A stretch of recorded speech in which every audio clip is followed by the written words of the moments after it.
ખાસ કરીને રોટરીની જે થીમ છે, અને એમણે કહ્યું ને CSR, કોર્પોરેટ સોશિયલ રિસ્પોન્સિબિલિટી, પણ I would say it is ISR also, that is individual social responsibility. Corporate તો બરાબર, પણ એક વ્યક્તિ તરીકે મારી શું જવાબદારી છે. તો ક્યારેક એવું બને કે અનાયાસે આપણે કોઈના નિમિત્ત બની જતા હોઈએ છીએ. મારી સાથે પણ એવું જ થયું હતું. અમે આંદામાન ફરવા ગયા હતા, અને આંદામાનથી મુંબઈની ડાયરેક્ટ ફ્લાઇટ નથી. આંદામાન ચેન્નઈ અને મુંબઈ એ રીતે છે. તો ચેન્નઈમાં 35 મિનિટનું લેઓવર હોય, કે જ્યાં આગળ જે લોકો આંદામાનથી બેઠા હોય તો ચેન્નઈ પેસેન્જર્સ ઉતરી જાય અને મુંબઈના પેસેન્જર્સ ચડી જાય ત્યાંથી.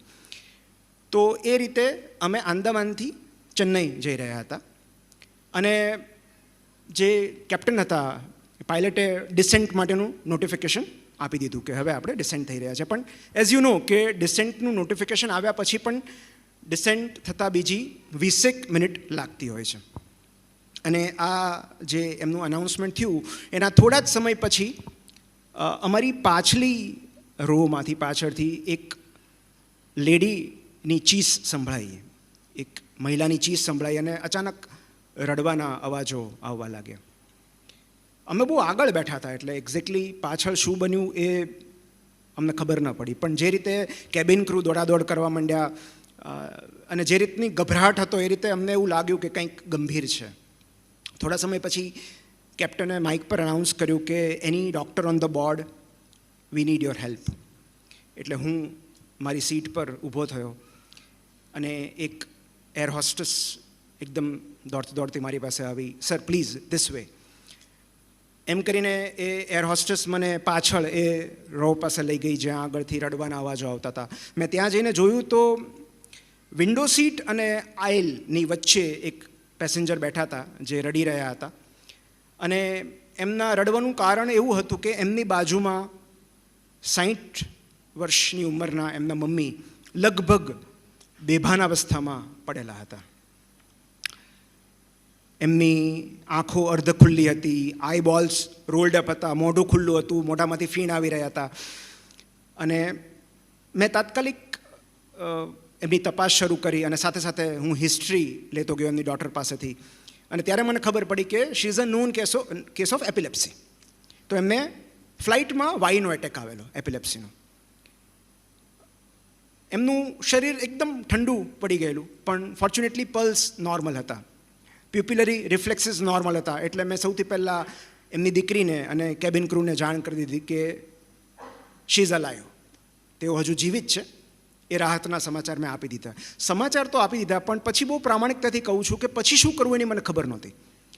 કારણ કે મારી પાસે ન તો કોઈ મેડિકલ ઇક્વિપમેન્ટ હતા, ન તો દવાઓ હતી. મેં કેબિન ક્રૂને કહ્યું કે મારે તાત્કાલિક 3 વસ્તુ જોઈએ છે. એક એરવે, ગુડેલ્સ એરવે, એક પલ્સ ઓક્સીમીટર, એક બીપી ઇન્સ્ટ્રુમેન્ટ અને એક સ્ટેથોસ્કોપ. એમની પાસે ઓક્સિજન સિવાય કશું જ નહોતું. અને આઈ વોઝ લિટરલી ક્લૂલેસ કે મારે શું કરવું. મતલબ આપણે જોયું છે કે ફરહાન કુરેશીએ 3 ઇડિયટ્સમાં એક ઇમરજન્સી ચેસ્ટ પેનનું નાટક કરી, મેડિકલ ઇમરજન્સીનું નાટક કરીને એક ફ્લાઇટને ટેક ઓફ થતાં અટકાવી હતી. પણ 35,000 ફીટની ઊંચાઈએ ધારો કે ખરેખર કોઈ મેડિકલ ઇમરજન્સી સર્જાય તો શું કરવાનું. અને એક ડૉક્ટર માટે એ સૌથી દુઃખદ અને લાચાર અવસ્થા હોય છે જ્યારે એ પેશન્ટની બાજુમાં હોય અને કશું જ ન કરી શકે. તો હું એમનો હાથ પકડીને થોડી વાર ઊભો રહ્યો, અને હું વિચારતો હતો કે આમાં શું કરી શકીએ આવી પરિસ્થિતિમાં.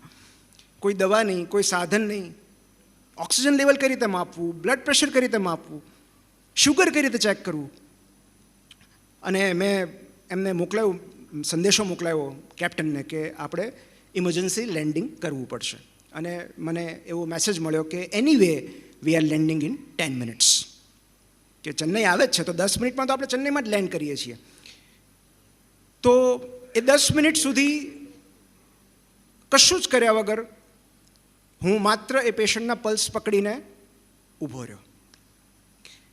અને એ 10 મિનિટે મને ઘણું બધું શીખવી દીધું. સૌથી પહેલી વાત તો એ કે કશું જ કર્યું નહોતું મેં, અને તેમ છતાં મને યાદ નથી કે એમના દીકરીએ મને કેટલી વાર થેન્ક યુ કીધું હશે. તો સૌથી પહેલો જે બોધ મને મળ્યો એ હતો કે ક્યારેક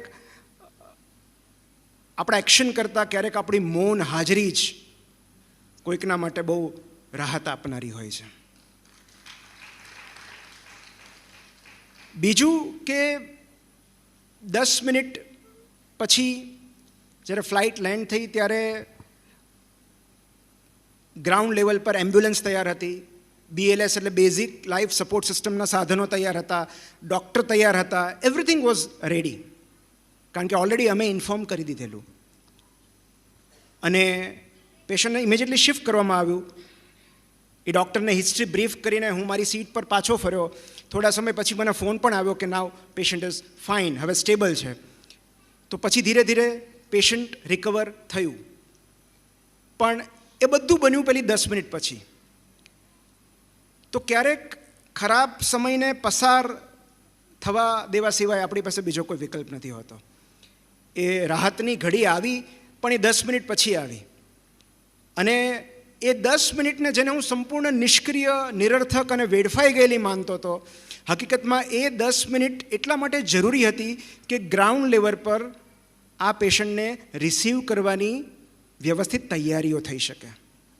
સો અમે લેન્ડ થયા ત્યારે એવરીથિંગ વોઝ રેડી, કારણ કે એમને 10 મિનિટનો સમય મળેલો. તો ક્યારેક જે ક્ષણને આપણે વેડફાઈ ગયેલી માનતા હોઈએ છીએ, એ ક્ષણ બીજા કશાકની તૈયારી માટે બહુ જરૂરી હોય છે.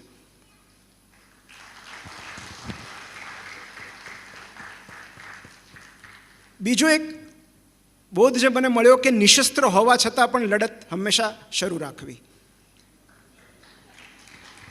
કારણ કે યુદ્ધ મેદાનમાં ધકેલતી વખતે ઈશ્વર ક્યારેક આપણને હથિયાર આપવાનું ભૂલી જાય છે, પણ એ મેદાનમાંથી એ જ ઉગાર્યા છે જેણે ઉતાર્યા છે આપણને. મને બહુ પછીથી રિયલાઇઝ થયું કે જે સ્ત્રીનો, જે મહિલાનો હાથ પકડીને હું 10-15 મિનિટ ઊભો હતો, એ સાઉથ ઇન્ડિયાના કોઈ મુસ્લિમ લેડી હતા. તો મદદ આપતી કે માંગતી વખતે ધર્મ, જાતિ અને રાજ્યના કોઈ સમીકરણો આપણા ધ્યાનમાં નથી આવતા. અને એ સામાજિક નિસ્બત જ આપણો સૌથી મોટો ગુણધર્મ છે. સ્વાસ્થ્ય સારું ન હોય તો ઉડવાની મજા પણ નથી આવતી. જીવનની કેટલીક પરિસ્થિતિઓમાં આપણે તદ્દન અપરિચિત માનવીય મદદને શરણે હોઈએ છીએ. રૂપિયાથી ઘણું બધું ખરીદી નથી શકાતું. અને છેલ્લી વાત કે એક કો પેસેન્જરને મદદ કરવા બદલ મને કેપ્ટન તરફથી એક કોમ્પ્લિમેન્ટરી કોફી આપવામાં આવી, જે મારા જીવનની શ્રેષ્ઠ કોફી હતી. તો જો નિઃશુલ્ક અને શ્રેષ્ઠ કોફી પીવી હોય તો કોઈકને મદદ કરતા રહેવી. સો ધીસ ઇઝ ICR, મતલબ ઇન્ડિવિજ્યુઅલ, મતલબ social, ISR, individual social responsibility.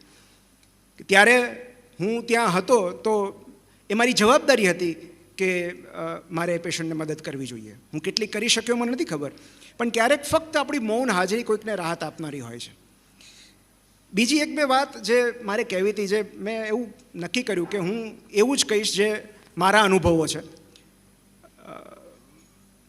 તો છેલ્લા 2-3 વખતથી એક બે વાત જે મને સમજાઈ છે, એમાં એક એવું છે કે આપણે હંમેશા સામેવાળી વ્યક્તિને શંકાનો લાભ આપવો જોઈએ. મતલબ આપણે સામેવાળી વ્યક્તિને હંમેશા બેનિફિટ ઓફ ડાઉટ આપવો જોઈએ. 2 ઉદાહરણ હું તમને આપું, 2 પ્રસંગો. મેં જ્યારે મિડ ડેમાં કોલમ સ્વીકારી ત્યારે મને પરાણે એ ઓફર કરવામાં આવેલી, કારણ કે મારી પાસે સમય નહોતો અને મેં ના પાડી હતી એના એડિટરને કે હું નહીં કરી શકું. દેટ વોઝ ધ રીઝન કે મેં ભાસ્કરમાંથી કોલમ છોડી, કારણ કે મારે બધું પહોંચી નહોતું શકાતું.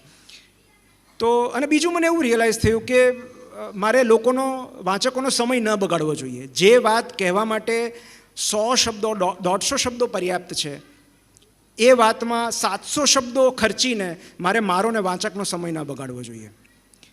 સો મારા માટે શક્ય નહોતું. પણ મિડ ડેના એડિટરે મને કન્વિન્સ કરી લીધો કે તમે રેકોર્ડ કરીને મોકલજો, વોઇસ નોટ મોકલજો, અમે ટાઈપ કરી નાખશું, પણ વી નીડ યોર કોલમ. મુંબઈમાં પ્રસિદ્ધ થાય છે, આ બાજુ તો અહીંયા તો એનું સર્ક્યુલેશન પણ નથી. એટલે મેં જે આર્ટિકલ મોકલ્યો છે એ કેટલો એડિટ થયો છે, એનું ટાઇટલ કેટલું એડિટ થયું છે, ઇમેજ કઈ મૂકી છે એમાં, એ મને કઈ રીતે ખબર પડે, મને ફીડબેક કઈ રીતે મળે? તો એનું સોલ્યુશન એમણે એવું આપ્યું કે હું દર રવિવારે હું તમને ફોટો પાડીને મોકલીશ, એની ઈ કોપી PDF મોકલીશ, એટલે તમે વાંચી શકો.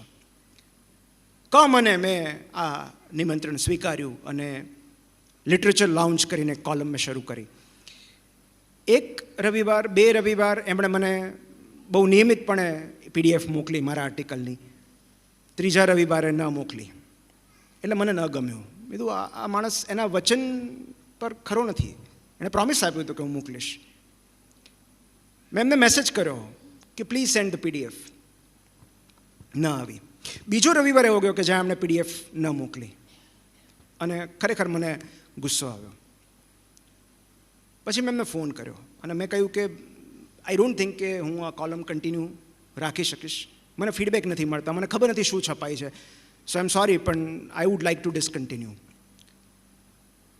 અને ત્યારે એમણે મને કહ્યું કે આઈ એમ સોરી, છેલ્લા 2 રવિવારથી હું તમને ન મોકલી શક્યો કારણ કે I was undergoing chemotherapy, I am a cancer patient. So તમે જે અત્યારે જેટલા ઠંડા પડી ગયા છો, હું પણ ત્યારે એટલો ઠંડો પડી ગયો હતો, મારી પાસે કોઈ શબ્દો જ નહોતા. અને ત્યારે મને રિયલાઇઝ થયું કે આપણે કેટલા જલ્દી લોકોને જજ કરી લઈએ છીએ. મેં એવું પણ ન પૂછ્યું કે તમે કેમ ન મોકલ્યું 2 રવિવારથી. મને એવો જ વિચાર આવ્યો કે આમના માટે આ કામ મહત્વનું નથી, દેટ્સ ઇટ. અને જો એમના માટે આ કામ મહત્વનું નથી તો મારે શું કામ કોલમ લખવી જોઈએ? This was one incident.